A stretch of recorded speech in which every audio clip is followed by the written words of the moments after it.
ఓం శ్రీమాత్రే నమః. ETV life ఆధ్యాత్మిక ఛానల్ ప్రేక్షకులకు స్వాగతం. వైశ్వానర ప్రవిశతి అతిథిర్బ్రాహ్మణో గృహాన్ తస్యైగం శాంతిం కుర్వంతి హర వైవస్వతోదకం. కఠోపనిషత్తులోని ప్రథమ అధ్యాయంలోని ప్రథమ వల్లిలోని 7వ మంత్రం. యమధర్మరాజు యమపురిలో లేనప్పుడు నచికేతుడు తండ్రి ఆజ్ఞ మేరకు యమసదనానికి వెంచేస్తాడు. యముని కోసం నిరీక్షిస్తూ 3 రాత్రులు ఉపవాస దీక్షను వహిస్తాడు. ఇది గమనించిన మంత్రులు యమధర్మరాజు రాగానే, ఆచార్య, ఒక అతిథి బ్రహ్మతేజస్సుతో ప్రకాశిస్తూ యమసదనానికి విచ్చేశాడు. అగ్ని అతిథి అయిన బ్రాహ్మణ రూపంలో గృహానికి విచ్చేస్తాడని కదా ఆర్యోక్తి. అలాంటి అతిథిని గౌరవించటం, సన్మానించటం, పూజించటం గృహస్థ కర్తవ్యం. కనుక అర్ఘ్యపాద్యాదులను ఇచ్చి అతనిని గౌరవించండి, పూజించండి, సన్మానించండి అంటూ మంత్రులంతా యమధర్మరాజుకు తెలియజేశారు. వింటున్న మనకు సందేహం కలుగుతుంది. సకల శాస్త్ర పారంగతుడు, ధర్మాధర్మ విచక్షణ ఎరిగినటువంటి సమవర్తి, జీవుల పాపపుణ్యాలను గణనం చేసి ఫలితాన్ని అందించే ధర్మమూర్తి యమధర్మరాజు.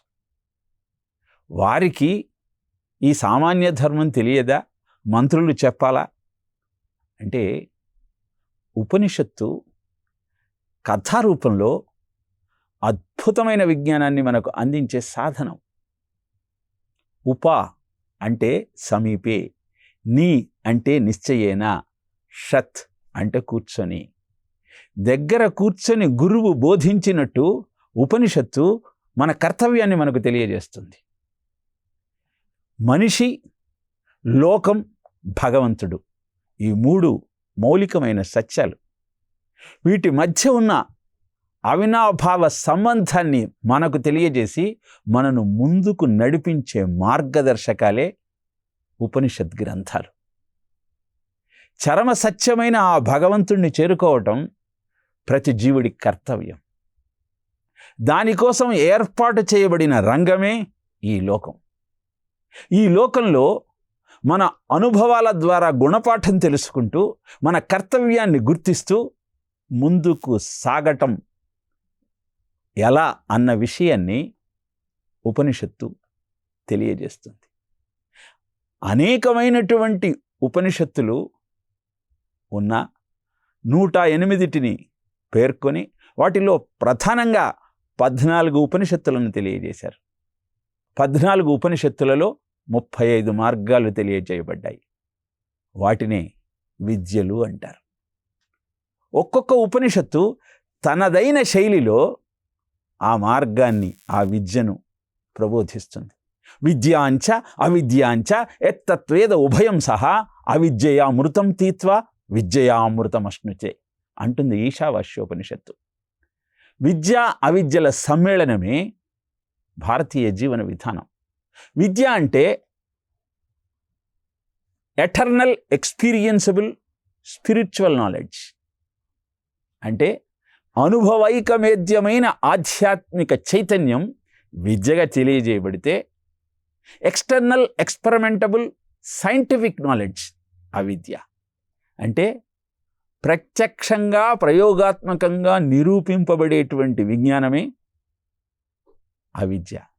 ఈ విద్య అవిద్యల సమ్మేళనంతో మానవ జీవితం ముందుకు నడుస్తుంది అని ఈశావాస్యోపనిషత్తు తెలియజేస్తే, కఠోపనిషత్తు పంచాగ్ని విద్యను మనకు ప్రబోధించింది. అందుకే అగ్ని రూపంలో అతిథి ఇంటిలోకి ప్రవేశిస్తాడు.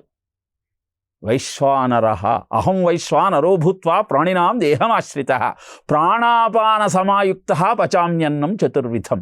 15వ అధ్యాయంలోని 14వ శ్లోకంలో పరమాత్మ తెలియజేస్తాడు, నేనే వైశ్వానరుడనే పేరుతో అగ్ని రూపంలో ప్రతివాడిలో ప్రాణ, పాన, అపాన, ఉదాన, సమాన వ్యానములనే 5 అగ్నులుగా ప్రజ్వరిల్లుతూ ఆహారాన్ని పచనం చేస్తూ ఉన్నాను. దానిలోని ఉదాన వాయువే మనకు అద్భుతమైనటువంటి ఈ 7వ మంత్రంలో చెప్పబడినటువంటి సత్యం. పంచాగ్ని విద్య మానవ జీవితంలోని విభిన్న తత్వాలను, ప్రకృతిలో ఉన్నటువంటి విభిన్న స్వరూపాలను సమన్వయం చేస్తూ మన కర్తవ్యాన్ని మనకు బోధించేటువంటి అద్భుతమైన విద్య. ఉదాన వాయువును భృకుటి దగ్గర నిలబెట్టినప్పుడు నిద్ర వస్తుంది. ఆ వెలుగుతున్న జ్యోతి నీకు ఈ ప్రపంచంతో సంబంధం లేకుండా ఒక అలౌకికమైన అనుభూతిని కలుగజేస్తుంది. మనలో ఉన్న ఆ 5 ప్రాణవాయువుల యొక్క స్వరూపాన్ని, దాని నడకను మనకు తెలియజేసేదే పంచాగ్ని విద్య.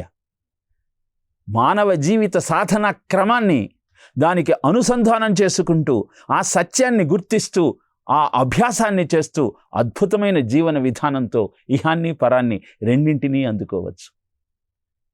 పంచాగ్ని విద్య గురించి తెలియజేస్తూ ఛాందోగ్యోపనిషత్తులో ఒక అద్భుతమైన కథను తెలియజేస్తారు.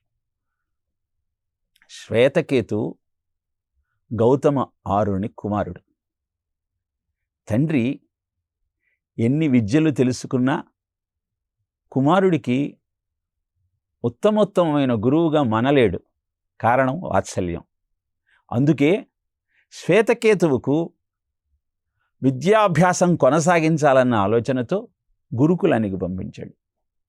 12 సంవత్సరాలు గురుకులంలో విద్యలన్నింటినీ అభ్యసించాడు. విద్యా వివాదాయ ధనం మదాయ శక్తి పరేషాం పరపీడనాయ ఖలస్య సాధోర్ విపరీతమేతత్ జ్ఞానాయ దానాయ చ రక్షణాయ అని చెబుతుంది నీతి శాస్త్రం. కొంత విజ్ఞానం రాగానే అహంకారం ప్రబలుతుంది. నిజానికి విద్య వినయాన్ని ఇవ్వాలి, కానీ అన్ని విషయాలు నాకే తెలుసునన్న అహంకారంతో విపరీతమైన ప్రవర్తనను అలవాటు చేసుకుంటూ ఉంటారు. 12 ఏళ్ల పిల్లవాడు 84 ఏళ్ల లబ్ధ ప్రతిష్ఠుడైనటువంటి క్విజ్ మాస్టర్కి సమాధానం చెబుతున్నాడు. ₹1 కోటి గెలుచుకునే ఒక పోటీలో. ఏం ప్రశ్నలండి, ఇలాంటి ప్రశ్నలా మీరు అడిగేది? నాకు మీరు ఆప్షన్సే చెప్పక్కర్లేదు, నాకు అన్ని సమాధానాలు తెలుసు. అహంకారంతో మాట్లాడుతున్న ఆ విద్యార్థి, ఆ బాలుడు ₹1 కోటి గెలుచుకోగలిగిన ఆ పోటీలో ₹1 కూడా గెలుచుకోలేకపోయాడు. కారణం అహంకారం. అదే అహంకారం శ్వేతకేతువులో చోటు చేసుకుంది. 12 సంవత్సరాలు గురుకులంలో నాకు తెలియని విద్య లేదు అన్న భావనతో ఇంటికి తిరిగి వచ్చాడు. తండ్రితో, నాన్నగారు, గురుకులంలో అన్ని శాస్త్రాలు అభ్యాసం చేశాను, అన్ని విద్యలు నేర్చుకున్నాను, నాకు తెలిసినంత మటుకు నాకు తెలియని విషయం లేదు అంటూ తండ్రి ముందు దర్పంగా మాట్లాడాడు. గర్వంతో మిడిసిపడుతున్న కుమారుణ్ణి చూచినటువంటి గౌతమారుని కనపడకుండా మార్గదర్శకం చేసేటువంటి విజ్ఞానం గురించి నీకు తెలుసా? వినపడకుండా అద్భుతమైన తత్వాన్ని వివరించేటువంటి ఆ విద్య నువ్వు అభ్యసించావా అని అడిగాడు. కనపడదు కానీ మార్గదర్శకం చేస్తుందా? వినపడదు కానీ శక్తిని అందిస్తుందా? ఏమిటా విద్య? దాన్ని తెలుసుకోవాలంటే పాంచాల దేశపు రాజైన ప్రవాహన జైవలి దగ్గరికి వెళ్ళమన్నాడు. శ్వేతకేతు ఉత్సాహంగా చర్చించి రాజును ఓడించి రావాలనుకున్నాడు. అందుకే పాంచాల రాజు దగ్గరికి పయనమయ్యాడు. సభాస్థలిలో మంత్రుల మధ్య కొలువై ఉన్న రాజు దగ్గరికి వెళ్ళి, రాజా, నేను మీతో వేదాంత చర్చ చేయటానికి వచ్చాను, అన్ని విద్యలు అభ్యసించాను, మీతో చర్చించాలన్నది నా కోరిక అనగానే ఆ రాజన్నాడు, మార్గాయాసంతో అలసిపోయినట్టున్నారు, రేపు మన చర్చ ప్రారంభిద్దాం అని తెలియజేస్తే, నాకు విశ్రాంతి అక్కరలేదు, చర్చను ప్రారంభించండి అంటూ దర్పంగా మాట్లాడాడు. పిల్లవాడిలో పెరుగుతున్న ఆ అహంకారాన్ని చూసిన రాజుకు ఇతనికి కనువిప్పు కలిగించాలనిపించింది. నిజానికి గౌతమారుని యొక్క ఉద్దేశం కూడా అదే. నిజానికి బాగా శ్రమపడి విద్యలన్నీ అభ్యసించాడు, కానీ అవి సమాజ శ్రేయస్సుకు కాకుండా తన అహంకారాన్ని ప్రకటించుకోవటానికి, తన గొప్పతనాన్ని వివరించటానికి ఉపయోగించాలనుకుంటున్నాడు. విద్య వివాదానికి దారితీస్తే, ధనం మదాన్ని కలుగజేస్తే, శక్తి ఎదుటివాడిని బాధించాలన్న ఆలోచన కలగజేస్తే దానివల్ల ప్రయోజనం ఏమున్నది?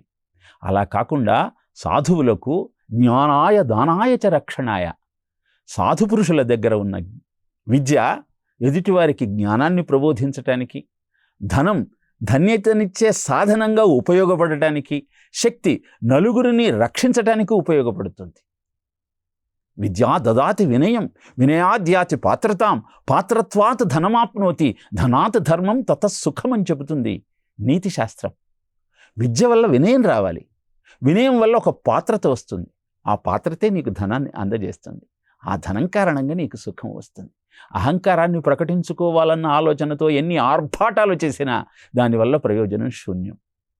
అందుకే శ్వేతకేతువులో పెరుగుతున్న అహంకారానికి అడ్డుకట్ట వేయటం కోసం పాంచాల రాజైన ప్రవాహన జైవలి ప్రశ్నలు అడగటం ప్రారంభించాడు. దేహాన్ని వదిలిన తరువాత జీవుడు ఎక్కడికి వెళతాడు? అలా వెళ్ళిన జీవుడు మళ్ళీ భూమండలం మీదకి ఎలా వస్తాడు? దైవయానం అంటే ఏమిటి? పితృయానం అంటే ఏమిటి? పంచాగ్ని విద్య అంటే ఏమిటి అని ప్రశ్నల పరంపర కురిపించగానే వేటికి సమాధానం తెలియని శ్వేతకేతువు ఖిన్నుడై ఏం చెయ్యాలో తెలియక తిరిగి ఇంటి బాట పట్టాడు. తండ్రి దగ్గరకు వచ్చి, నాన్నగారు, ఈ ప్రశ్నలన్నీ నన్ను రాజుగారు అడిగారు, సమాధానం మీకు తెలుసా అన్నాడు. నాకు కూడా తెలియదు నాన్న, నేను తెలుసుకోవలసిందే అని అన్ని శాస్త్రాలు అభ్యసించి శిష్యులకు విద్యాదానం చేస్తున్న గౌతమ ఆరుని పాంచాల దేశానికి పయనమయ్యాడు. ప్రవాహన రాజు దగ్గరకు వచ్చి, స్వామి, మా కుమారుడిని మీరు అనేకమైన ప్రశ్నలు వేశారు, వాటి సమాధానం తెలుసుకోవాలని నాకు కూడా అనిపిస్తోంది, వివరిస్తారా అని వినయంగా ప్రశ్నించాడు. అది విద్యార్థి యొక్క లక్షణం. వయస్సుతో నిమిత్తం లేకుండా నేర్చుకోవాలన్న తృష్ణ నీలో వినయాన్ని పెంపజేస్తుంది. 62 వయస్సులో వైస్ ఛాన్సలర్గా పనిచేసిన రామిరెడ్డి గారు ఆ తర్వాత తన విద్యాభ్యాసాన్ని కొనసాగించటం కోసం ఎంట్రన్స్ టెస్ట్ రాయటానికి వెళ్ళారు. విద్యా తృష్ణ అద్భుతమైనటువంటి అభ్యాస మార్గానికి అంకురార్పణ చేస్తుంది.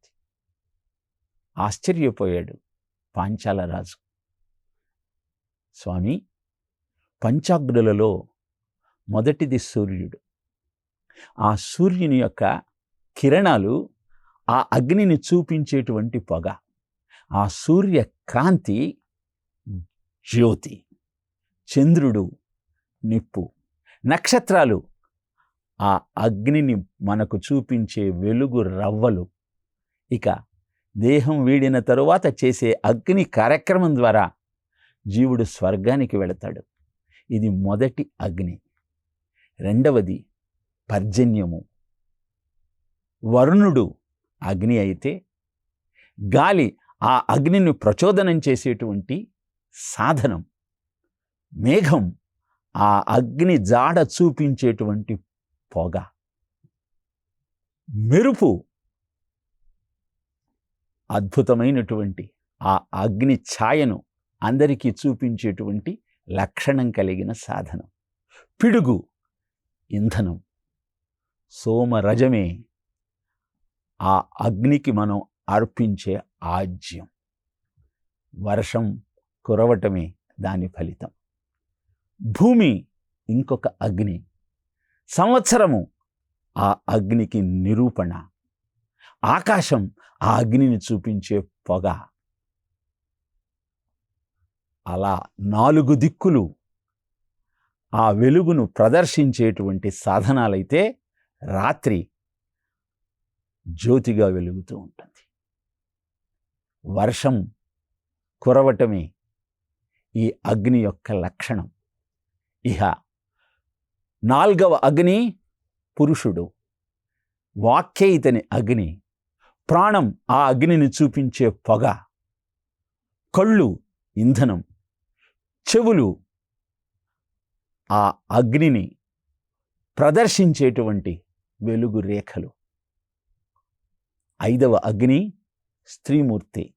స్త్రీ పురుష సంయోగమే అగ్ని, సుఖానుభవమే జ్యోతి అంటూ పంచాగ్నుల యొక్క తత్వాన్ని వివరిస్తూ ప్రకృతికి, జీవుడికి, పరమాత్మకు కలిగిన సంబంధాన్ని వివరించాడు. ఇదే మనిషి, లోకం, భగవంతుడు. ఈ మూడింటి మధ్య ఉన్నటువంటి అనుబంధాన్ని అద్భుతంగా వివరించిన పంచాగ్ని విద్య. ఏవేవో చెప్పారండి. సూర్యుడన్నారు, పురుషుడన్నాడు, మానవుడన్నారు, పర్జన్యం అన్నారు, భూమి అన్నారు. మాకేమిటి ఉపయోగం అంటే, కఠోపనిషత్తు కేవలం తత్వాన్ని చెప్పి వదిలిపెట్టదు, సాధన ఎలా చెయ్యాలో కూడా తెలియచేస్తుంది. ప్రపంచంలో ఉన్న వాయువును ప్రాణశక్తిగా మార్చుకోవాలి అంటే మనలోకి ఆవాహన చెయ్యాలి. ఇలా ఆవాహన చేసిన వాయువు